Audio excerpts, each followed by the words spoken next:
Entonces vamos a hablar de el bloqueo erector de la espina, que es un bloqueo, es una herramienta más de las que tenemos para manejar la analgesia de nuestros pacientes posoperatorios.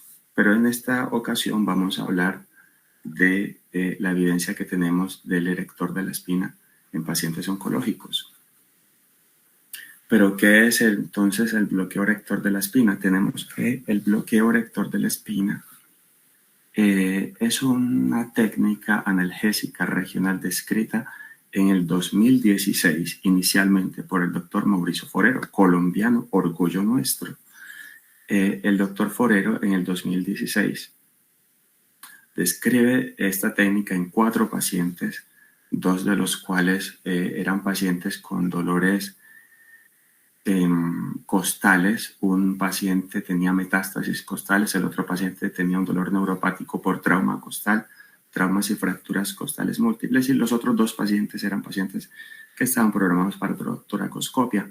Exitosamente el doctor Forero publica esta técnica analgésica regional como una alternativa a las otras técnicas analgésicas ya existentes y nos trae esta novedad. A partir del 2016, entonces, comienza a haber un despunte de la técnica del bloqueo erector de la espina y comienzan a aparecer más y más estudios. Es una técnica fácil de usar, es una técnica segura, es relativamente confiable y presenta muy pocas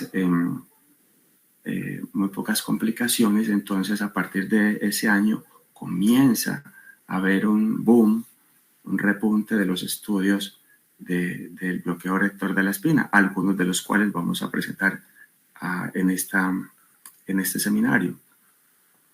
Bueno, pero ¿qué es el bloqueo erector de la espina? ¿Dónde se pone? ¿Qué parte anatómica o cuál es la anatomía o la técnica que vamos a utilizar para el bloqueo erector de la espina? Pues el bloqueo erector de la espina, como su nombre lo indica, es un bloqueo en el cual vamos a tomar como referencia el músculo erector de la espina, ¿cierto? Que no es un músculo como tal, sino 3 músculos erectores de la espina. Entre ellos tenemos el iliocostalis. Ya voy. Nos vamos a dar cuenta que el músculo erector de la espina son varios músculos de por sí. El iliocostalis, que se origina en el sacro y en la cresta del ilíaco y se inserta en las 6 costillas inferiores.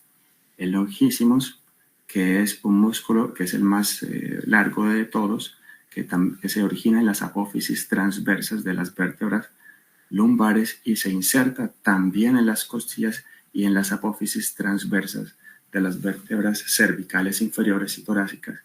Y el espinalis, que se origina en las apófisis espinosas cervicales y se inserta en las apófisis espinosas lumbares.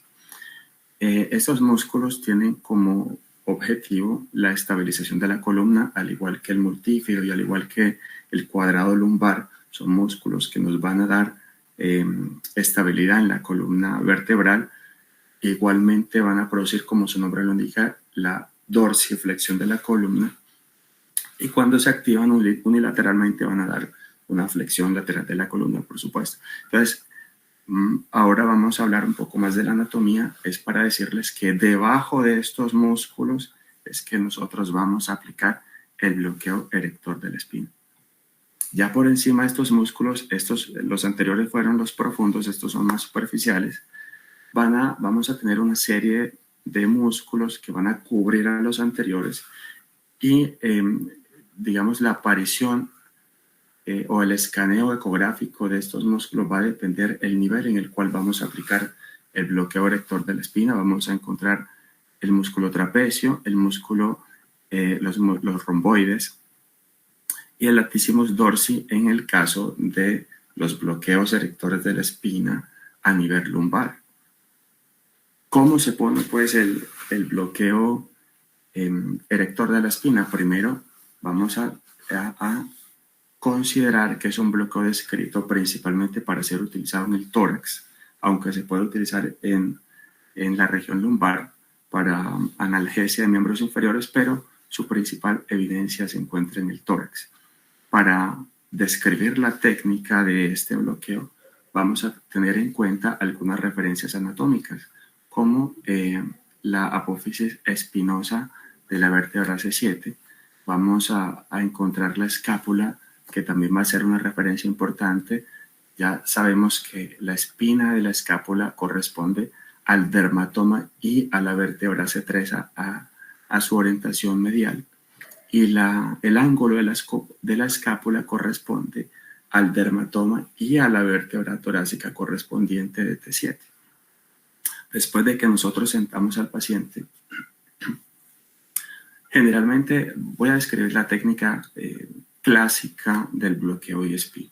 Sentamos a nuestro paciente en la mesa quirúrgica, le hacemos la asepsia y vamos a utilizar un transductor lineal de alta frecuencia para identificar algunas estructuras de las cuales ya vamos a hablar, y vamos a comenzar a identificar el nivel de la vértebra a la cual nosotros vamos a intervenir, ¿cierto? Posteriormente a la identificación del espacio o del nivel que nosotros vamos a utilizar, vamos a insertar una aguja en plano. Ahorita le describo más la técnica, y la imagen que vamos a buscar es la de las apófisis, la de los procesos transversos o apófisis transversas, es lo mismo como ustedes le quieren llamar. Vamos a encontrar que lateral, que 3 centímetros lateral a la línea media del tórax, ya sea para la izquierda o para la derecha, vamos a encontrar unas estructuras vertebrales que son las apófisis transversas.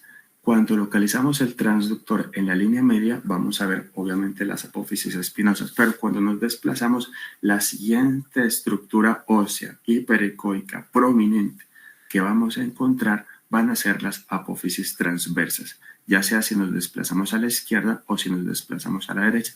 ¿Cómo se ven esas apófisis transversas? Vamos a ver la imagen del proceso transverso, que es una imagen prominente, aplanada en la cima, no es redondeada como la costilla. Recordemos que la costilla tiene forma redondeada.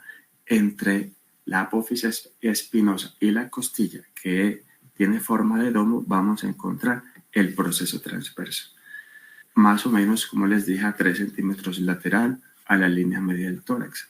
Allí mismo vamos a intentar identificar algunos planos anatómicos que vamos a ir atravesando con la aguja del bloqueo. Esta es la imagen que vamos a encontrar. Vamos a buscar el tejido celular subcutáneo, el cual vamos a atravesar con la aguja, el músculo trapecio, el romboides mayor y por último el erector de la espina. ¿Cuál es el objetivo del bloqueo? Localizar las apófisis transversas torácicas, localizar una aguja de bloqueo en la cima de una de esas apófisis y aplicar anestesia encima del proceso transverso, anestesia que se va a dispersar a lo largo de la fascia profunda del músculo erector de la espina, y va a ser un bloqueo pues que es un bloqueo facial, ¿cierto? Acuérdense que los bloqueos faciales son bloqueos de volumen que se dispersan entre dos fascias. Entonces, este bloqueo del músculo erector de la espina es un bloqueo facial. ¿Cuál es la imagen que vamos cuál es nuestra imagen objetivo? Después de que identificamos el proceso transverso, vamos a intentar llenar ese espacio, el espacio que está entre la fascia profunda del músculo erector de la espina y la fascia que cubre los procesos transversos y los ligamentos intertransversos, y vamos a hacer un lago de anestésico local que va a discurrir, que va a dispersarse a lo largo de varios niveles. Este lago de anestésico local va a tener una migración cefálica y va a tener una migración caudal y va a conformar así el bloqueo del músculo erector de la espina. También, además de ser un bloqueo facial único, también puede utilizarse un catéter para prolongar el efecto del bloqueo, para administrar a través de ese catéter bolos intermitentes o continuos. La evidencia apunta más a la aplicación de bolos durante cada 6 horas. Entonces podemos ver que también es un bloqueo que permite la analgesia continua en nuestros pacientes. Pero entonces, ¿cómo funciona el bloqueo del músculo erector de la espina? Ya se ha estudiado en cadáveres y in vivo la distribución, diferentes patrones distributivos del bloqueo erector de la espina. A través de medios de contraste podemos encontrar que esa va a ser la localización. Acuérdense que este es el proceso transverso. Detrás del proceso transverso, atravesando las capas musculares que hemos discutido, vamos a aplicar el anestésico local y se ha descubierto que el anestésico local puede distribuirse de diferentes formas de acuerdo a la anatomía individual de cada paciente. Se va a distribuir el anestésico local. Se puede haber una distribución intercostal respetando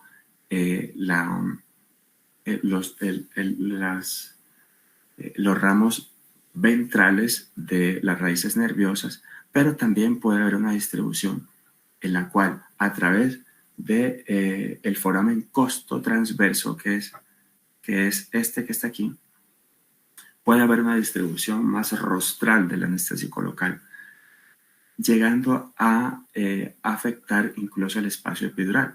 A veces puede quedarse en el espacio paravertebral, migrar un poco hacia la región ventral de la vértebra y afectar también las cadenas simpáticas, y no solamente las cadenas, las ramas dorsales. Este bloqueo tiene la característica de que es un bloqueo principalmente sensitivo. Esa es nuestra principal ventaja con el bloqueo ESP.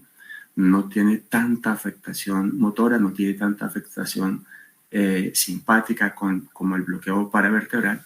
Entonces es una de las ventajas que nosotros vamos a ver en este tipo de bloqueos, que es el bloqueo ESP. Bueno, aparte de migrar hacia la parte ventral, hacia la parte rostral de la vértebra, el bloqueo se va a distribuir tambitambién hacia niveles superiores e inferiores, hacia niveles caudales y cefálicos, a través de los ligamentos intertransversos y costotransversos, y a través, digamos que por el lado de esos ligamentos también va a haber una migración rostral y caudal del anestésico que vamos a utilizar. ¿Cuáles son los anestésicos que vamos a utilizar? Hay diferentes tipos de anestésico local que ya están reportados en la literatura, diferentes concentraciones.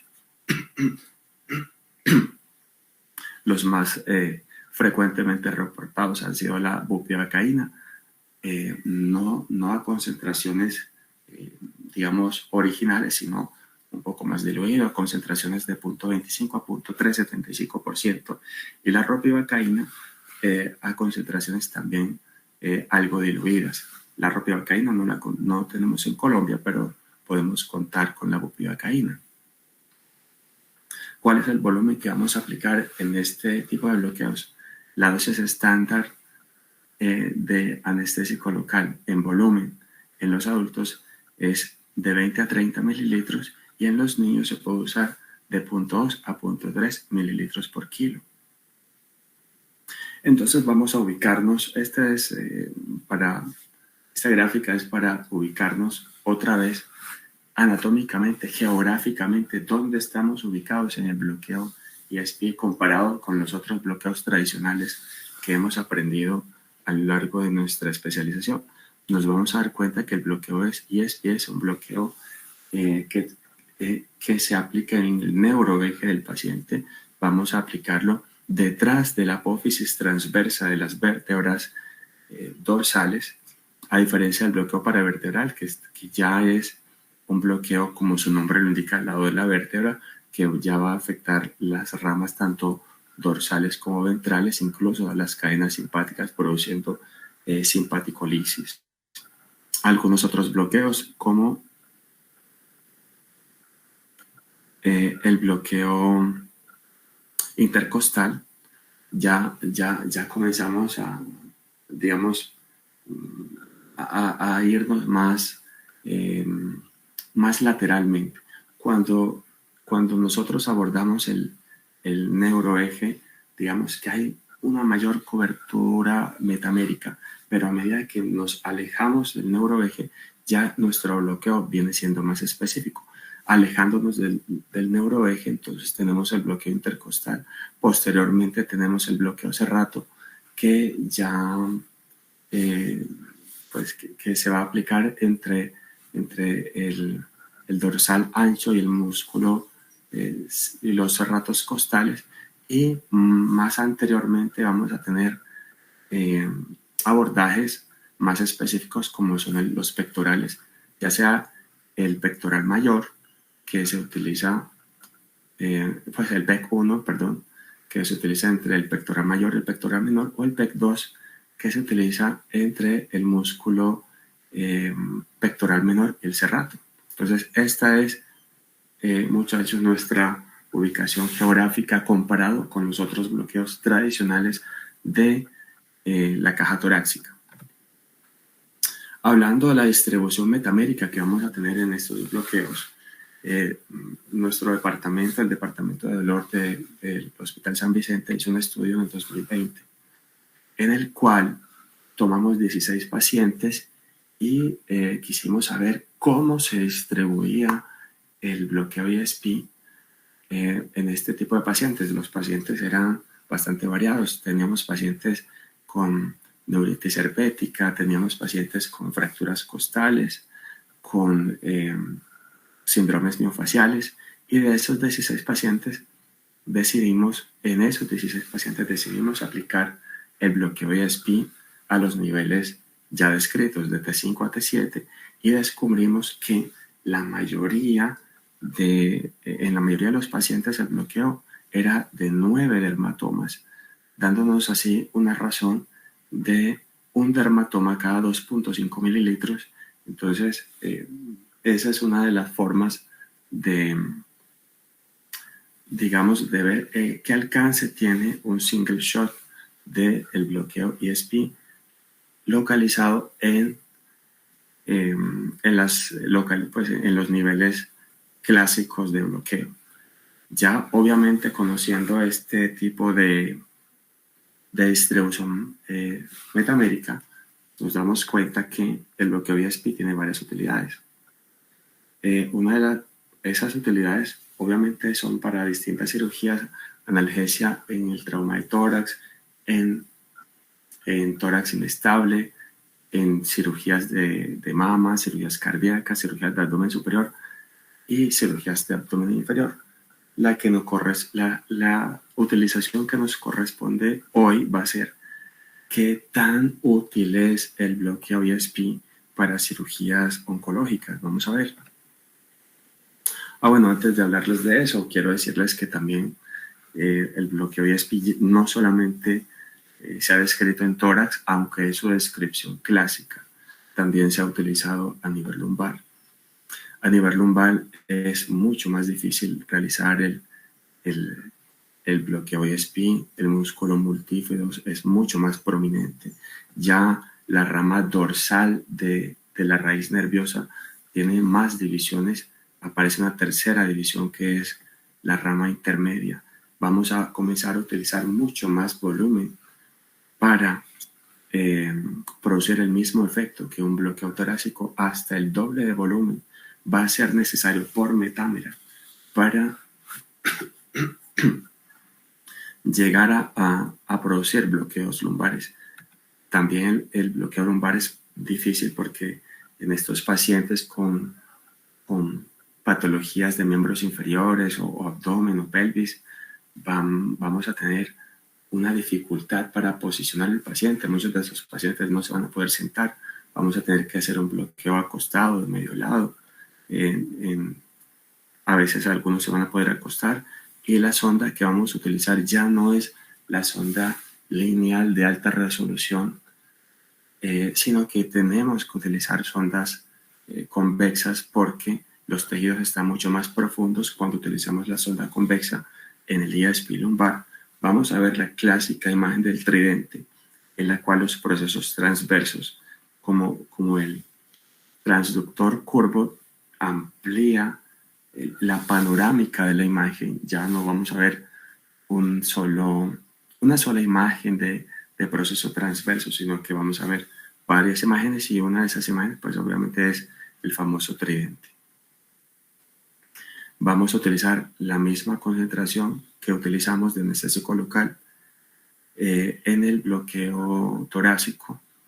Vamos a agregar esteroides en muchos de estos bloqueos, porque ya estos bloqueos ya no se van a utilizar solamente como manejo perioperatorio, sino que van a ser utilizados para manejo de dolor crónico, dolor lumbar o dolor miofacial.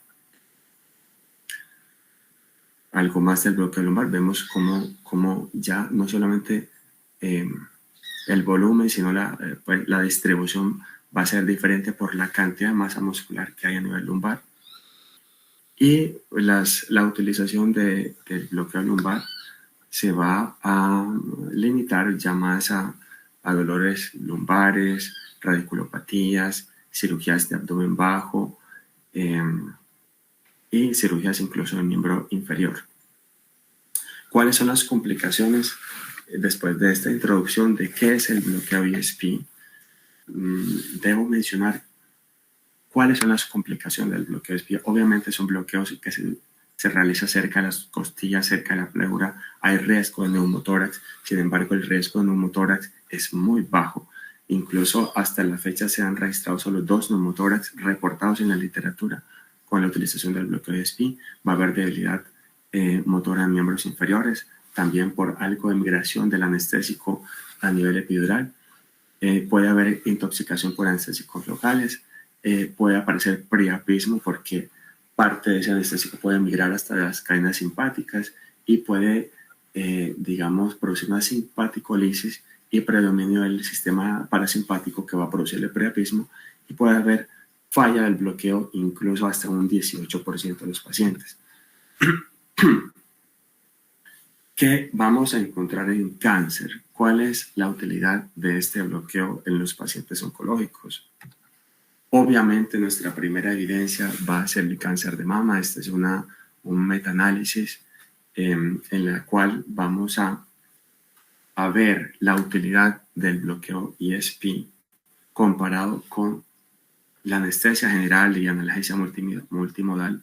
Obviamente nuestro primer metaanálisis debe ser en cáncer de mama porque es el cáncer más frecuente del mundo, de casi todos los países. Entonces, obviamente las cirugías de este tipo de patologías son más frecuentes. Entonces aquí vamos a ver la comparación de la utilización del bloqueo ESP versus la no utilización del bloqueo ESP.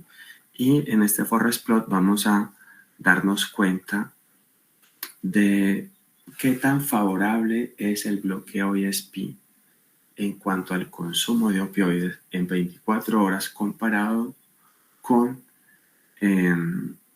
la anestesia general, en la cual se maneja el dolor de una forma multimodal. Vemos que evidentemente hay gran favorabilidad del bloqueo ESP comparado con la no utilización del bloqueo ESP. Estos resultados se aplican tanto para bupivacaína como para ropivacaína. El mismo estudio nos va a hacer un reporte de las complicaciones que se presentaron durante estos reportes de estos pacientes. Vemos que no hubo reportes de complicaciones aparentes en el bloqueo ESP, solamente hubo un reporte de prurito en la piel después de la aplicación. Entonces, me gusta esta evidencia porque muestra también la seguridad del bloqueo ESP. ¿Cómo son tan escasos los reportes de estas complicaciones?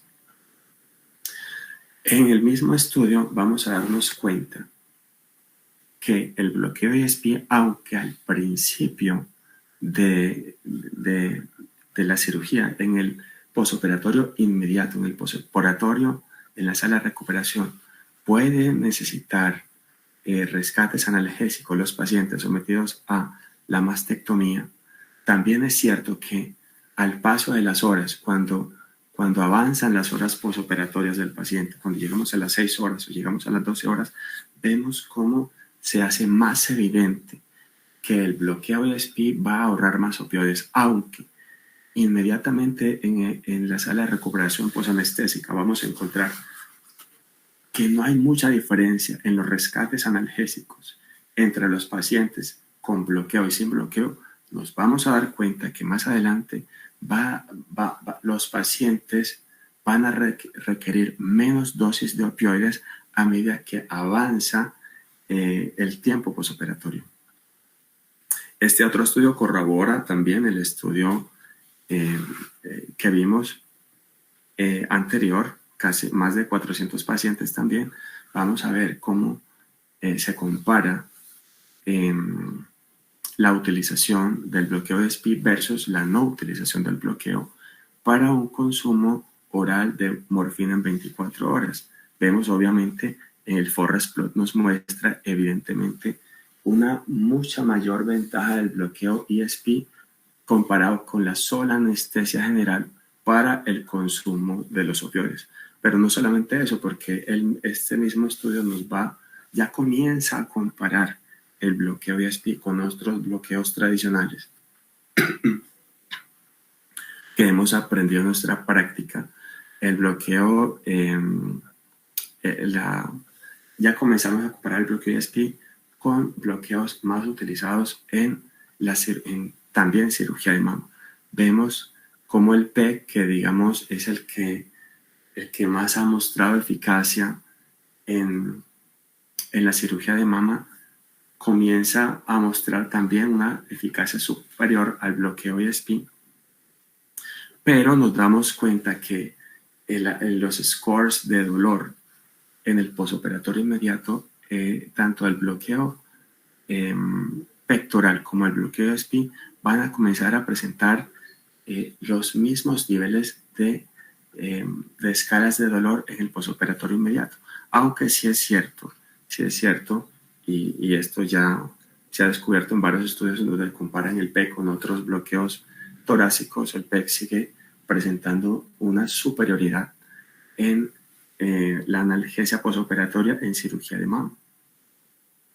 Pero ya cuando comenzamos a comparar el bloqueo ESP con otros bloqueos como el paravertebral, nos vamos a dar cuenta que el consumo de opioides, el consumo de morfina en pacientes sometidos a cirugía de mama, comparando el bloqueo ESP con el bloqueo paravertebral, nos damos cuenta que el ESP es equivalente, aunque es equivalente e incluso muestra tendencia a la favorabilidad con respecto al consumo de opioides en los pacientes con cirugía de mama comparados con el bloqueo paravertebral.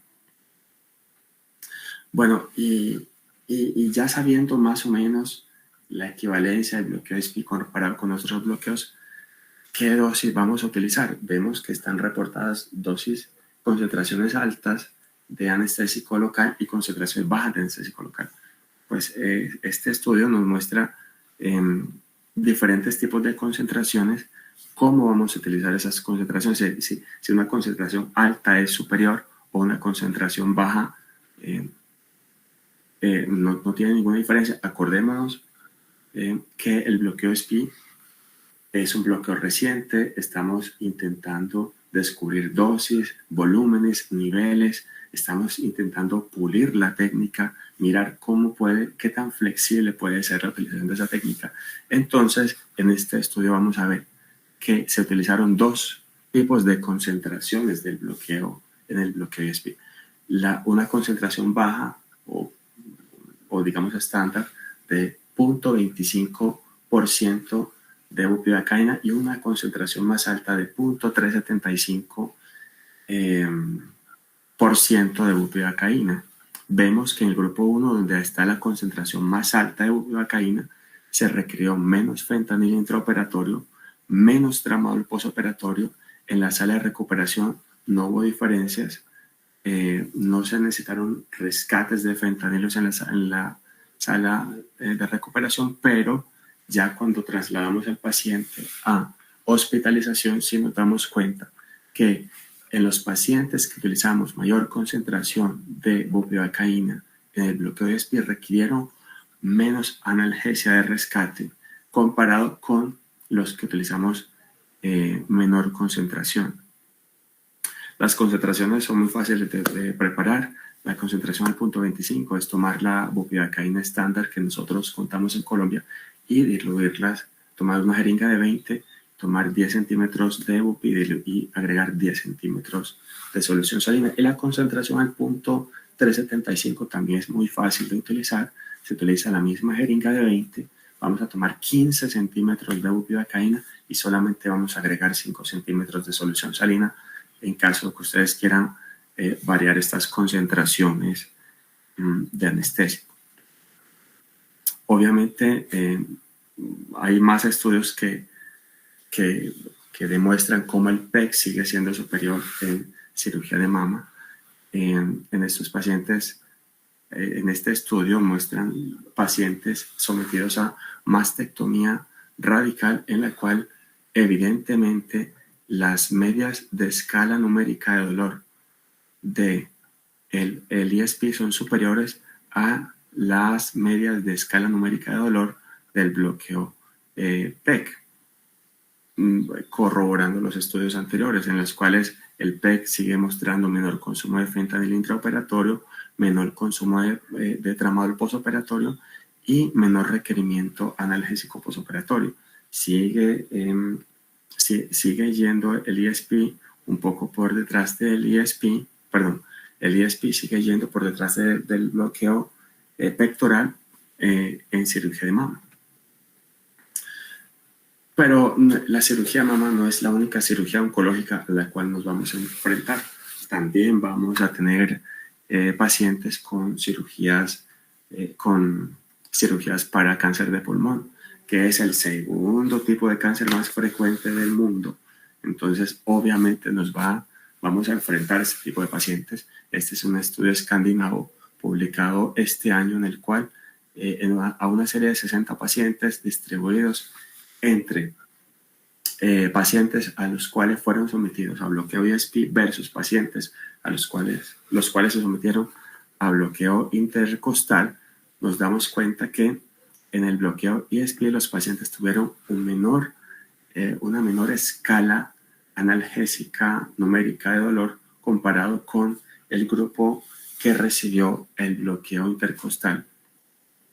Y también en las conclusiones de este estudio nos muestran que a los pacientes que fueron sometidos al bloqueo ESP hubo un menor requerimiento de opioides comparado con los pacientes que se sometieron a bloqueo intercostal. El estudio anterior se refería a cirugías de tórax por toracoscopia, pero también tenemos estudios que nos muestran qué tan útil es el bloqueo ESP en toracotomías. Recordemos que la toracotomía es una cirugía dolorosa, ¿sí? Está entre de las causas de dolor crónico más frecuentes en nuestros pacientes, acompañada del miembro fantasma y de otras cirugías abdominales y torácicas. Entonces tenemos que en esta serie de pacientes fueron 51 pacientes, se distribuyeron aleatoriamente entre pacientes a los cuales se les hizo un bloqueo del cerrato anterior, se les hizo el bloqueo ESP y se les hizo un bloqueo con analgesia epidural torácica.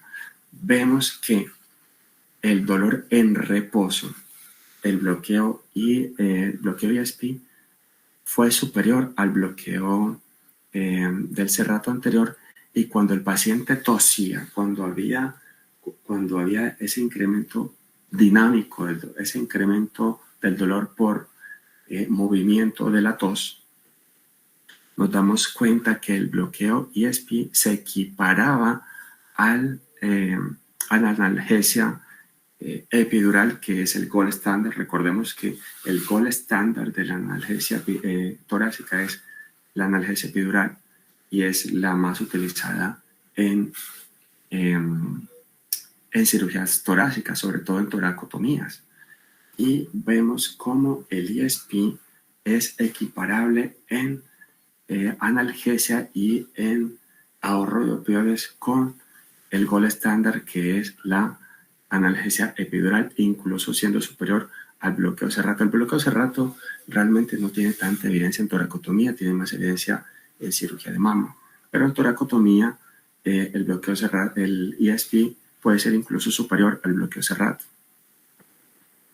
No solamente vamos a hablar de patologías torácicas, también hay descripciones de la utilización del bloqueo ESP en cirugías oncológicas abdominales. Hay series de pocos pacientes, no son tan, digamos, no son tan abundantes los casos en los cuales se utiliza el bloqueo ESP para cirugías oncológicas abdominales, pero sí hay descripciones de casos. Vemos que hay utilización en la cistectomía radical, prostatectomía, histerectomía radical y resección del recto.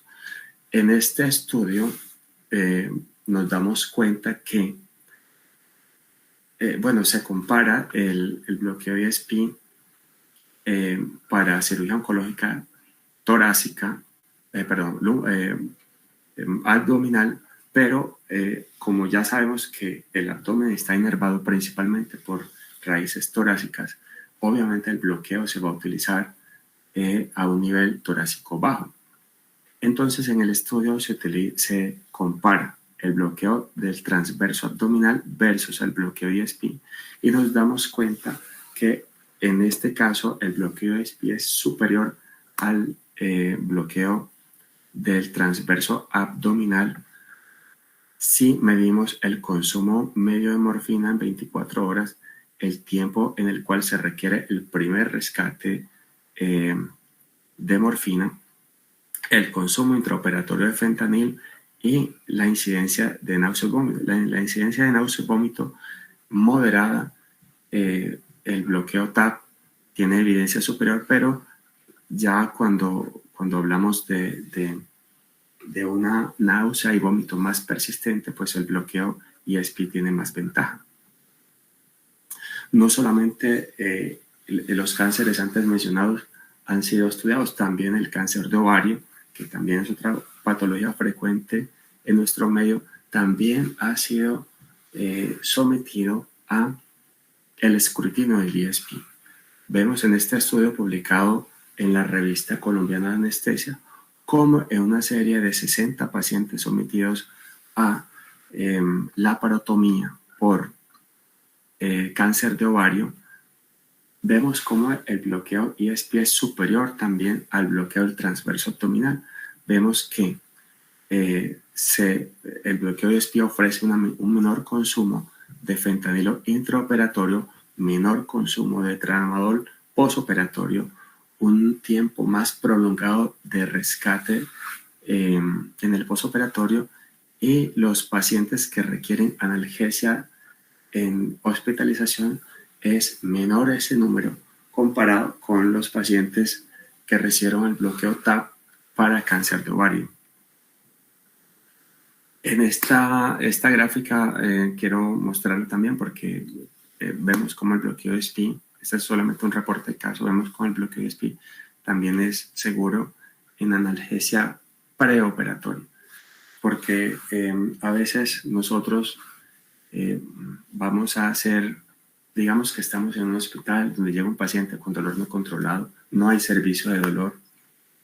A quien van a llamar es al anestesiólogo, porque el anestesiólogo se supone que nosotros somos los que más sabemos de analgesia perioperatoria de todas las especialidades médicas. Y vamos a encontrar que no solamente vamos a manejar los dolores posoperatorios en nuestros pacientes, sino que muchas veces nos van a interconsultar para manejar dolores preoperatorios en nuestros pacientes. Y no solamente eso, si hay pacientes con trauma de tórax, con tórax inestable, con neuralgias, con neuritis, que no son quirúrgicos, nosotros también vamos a ser interconsultados y debemos tener herramientas para afrontar el abordaje de esos pacientes, porque aunque no solamente, muchachos, nosotros somos servicios interconsultantes para pacientes perioperatorios. Hay cada vez más la anestesia va a involucrarse con pacientes no quirúrgicos, en los cuales nosotros vamos a ser responsables del manejo del dolor en esos pacientes, porque vamos a ser los más preparados para eso. Este es un caso de un varón mexicano de 5 años en el cual tenía un tumor de la glándula suprarrenal muy doloroso, altos requerimientos de opioides, y los médicos a cargo de este paciente tuvieron que hacer un manejo de dolor preoperatorio con catéteres ESP bilaterales tunelizados para manejar el dolor de este paciente. Es un dolor que describe también la utilización del bloqueo ESP a nivel, en población pediátrica. Hay otras descripciones del bloqueo ESP, no solamente en el quirófano, sino que el bloqueo ESP, por su facilidad de uso, ya comienza a ser utilizado por otras especialidades. Esta es una mujer también de Oakland, California, en la cual se presentó al servicio de urgencias con mucho dolor, altos requerimientos de opioides, y los médicos de urgencia, los médicos urgentólogos que atendieron a esta paciente le practicaron un bloqueo ESP para controlar el dolor que esta paciente estaba sufriendo, porque pues es una de las herramientas que tienen disponible. Eso nos da luces sobre la facilidad de la utilización del bloqueo ESP incluso como analgesia de rescate en pacientes quirúrgicos y no quirúrgicos. Ya en aras del tiempo quiero llegar a unas conclusiones de esta presentación. Quiero compartirle mis conclusiones acerca del estudio de la evidencia del bloqueo ESP en cáncer, en las cuales quiero decirles que es una herramienta más, es una herramienta que podemos utilizar en estos pacientes con estos dolores oncológicos pre- y posoperatorios, dolores severos, dolores que tienden a cronificarse en el paciente. Incluso se puede comparar la analgesia posoperatoria al gol estándar, que es la analgesia torácica epidural. Es un bloqueo que se puede utilizar en diferentes escenarios quirúrgicos, en diferentes tipos de cáncer, en cáncer torácico, en cáncer abdominal, en población pediátrica, en población adulta. Otras conclusiones es que el bloqueo del pectoral sigue siendo superior al bloqueo ESP en cáncer de mama, el bloqueo P, que tiene mucha mejor evidencia. Al ser una técnica superficial, digamos que este es un bloqueo que tiene una curva relativamente rápida de aprendizaje. Es un bloqueo en el cual no vamos a llegar tan profundo en los tejidos. Es un bloqueo que es relativamente seguro, se hace fácil de utilizar, y ya no solamente lo estamos utilizando anestesiólogos, sino otras especialidades. Y es un bloqueo que tiene varias ventajas, como por ejemplo que la aguja va a llegar a una superficie ósea. La mayoría de los bloqueos que nosotros vamos a utilizar, digamos que son bloqueos faciales, son bloqueos perineurales, pero el bloqueo ESP tiene una característica muy particular, y es que vamos a llegar a una estructura, nos vamos a chocar contra esa estructura, no vamos a avanzar más la aguja de allí. Si nosotros logramos visualizar el trayecto de la aguja y la apófisis transversa, no tenemos por qué complicarnos con ese bloqueo. Eso nos hace muy fácil porque es una estructura ósea la cual va a ser nuestro objetivo. Obviamente son más necesarios estudios en diferentes tipos de cáncer en los cuales podamos probar este bloqueo ESP, cánceres como los melanomas, como los osteosarcomas, como los diferentes tipos de cáncer, porque la evidencia en cáncer se limita a unos cuantos casos y obviamente necesitamos más estudios en este respecto. Muchachos, quiero agradecerles la invitación a presentarles esta charla. Yo quisiera escucharlos a ustedes. Si tienen dudas, preguntas, si tienen inquietudes, yo quisiera escucharlos. Hola, buenos días. Estaba esperando si el doctor Camelo está conectado. Yo lo vi conectado. Profe, déjeme, yo lo busco en la lista que no lo veo, ya lo busco. Bueno, igual yo estoy evaluando la conferencia en calidad de profesor. Lo primero es felicitar a Roberto por la claridad con que presentó la información, especialmente los aspectos técnicos que por nuestra prisa a veces minimizamos. Creo que hizo una impecable presentación de la técnica. Y bueno, posteriormente la información de la evidencia, que como pueden ver, es muy reciente, es un bloqueo emergente y estamos obligados a encontrar un balance entre la aparente facilidad de la técnica y seguridad versus no perder la eficacia de algunas técnicas gold standard como la epidural y el bloqueo paravertebral. Entonces, ese es el reto, ¿no? Ese es el reto. No sé si dentro de los residentes y los profesores tengan alguna pregunta. Hola Roberto, hola Adriana, buenos días a todos. Muchísimas gracias por compartir esta charla. Creo que a todos los que hacemos de alguna forma cirugía en el contexto oncológico nos cae, pero como anillo al dedo, tener pues como fresquita esta evidencia de un bloqueo que cada vez más se nos vuelve mucho más familiar, mucho más acogido. Creo que en el servicio que yo trabajo, en un hospital pues como de cuarto nivel, donde hacemos tantos pacientes para cirugía oncológica en el contexto de ginecología, de cirugía oncológica abdominal, de cirugía de tórax, cada vez hacemos más ESP y cada vez quisiéramos saber en qué contexto podríamos aterrizarlo.